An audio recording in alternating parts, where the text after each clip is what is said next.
Carla Bruni, sublime sur scène devant Nicolas Sarkozy et Pedro Almodovar. Après avoir célébré les fêtes de fin d'année dans la propriété des Bruntes de chez Au Cap-Nègre, dans le Var, Carla Bruni retrouve la scène. Mercredi 10 janvier 2018, l'artiste qui vient d'avoir 50 ans, s'est produite au Théâtre Nouveau Apollo de Madrid. Dans la salle, celle qui souffre encore de trac, a pu compter sur la présence rassurante de son époux, Nicolas Sarkozy, du réalisateur Pedro Almodovar, et de l'ancien président du gouvernement espagnol José María Aznar. Cette nouvelle tournée, entamée cet automne, accompagne l'album French Touch produit par le mythique David Foster, collaborateur de Whitney Houston, Céline Dion et Mariah Carey.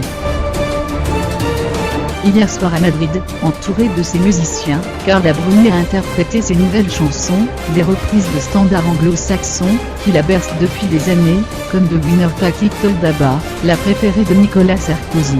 Sur scène, l'ancien top modèle, qui a défilé en septembre à Milan en hommage à Gianni Versace, portait un pantalon de cuir et une veste noire très près du corps.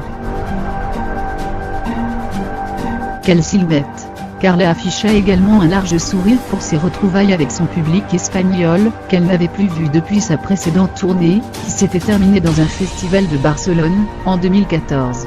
La star retrouvera d'ailleurs la capitale catalane dès ce vendredi 12 janvier pour un concert au Palau de la Música.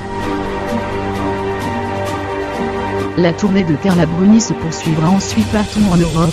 Rome, Lisbonne, Porto, Hambourg, Lausanne, Anvers sont notamment au programme, mais aussi aux États-Unis. Durant les vacances scolaires, ce qui lui permettra d'emmener ses enfants Aurélien, 16 ans, et Julia, 6 ans. Carla doit chanter à Boston, le 15 février, New York, le 16, Montréal, le 18, Toronto, le 19.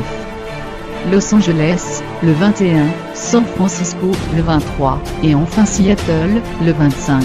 Un joli circuit. Ces dernières semaines, Carla Bruni a fait la couverture de deux grands hebdomadaires français, le magazine Elle, le 29 décembre, puis Paris Match, le 4 janvier. Dans le premier, elle s'est confiée à la romancière Monica Sabolo puis à son ami Tristan Bannon dans le second. Carla a également partagé de nombreux moments d'intimité sur les réseaux sociaux, comme cette superbe photo la montrant avec sa fille Julia Sarkozy dans les bras tandis qu'Aurélien, dont le père est Raphaël Antevant, les observe gentiment. Une photo très rare tant la chanteuse tient à protéger l'intimité de ses enfants.